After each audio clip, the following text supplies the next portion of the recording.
A stupid policy was formed as an overcorrection. I was written up for enforcing it. A few years back I was a team lead in a call center for a bank.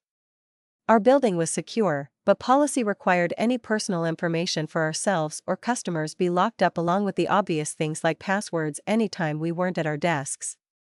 A separate compliance group would do random desk checks periodically and violations would result in a write-up for the individual, which also rolled up to leadership.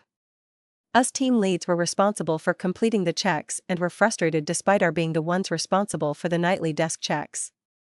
One of my peers had the suggestion that no personal information, including photos, knickknacks, that sort of thing should be allowed out except for the small shelf everyone had in their cubicle.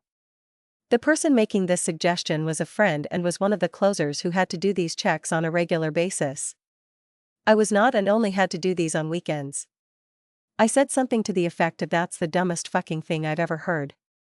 That's an overcorrection and no one is going to follow the policy and it's just making our jobs more difficult." I was written up the next day by my boss, who wasn't there, as /her boss was part of that discussion and wanted me disciplined. I observed nearly no one outside of my team was complying by their ridiculous policy.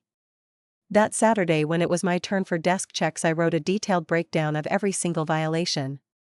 There were dozens. I kept my feelings on the policy out and stuck to the facts. Monday I was put on a formal warning. That manager wondered why everyone hated her, wasn't sad when she left, or empathized when she was laid off.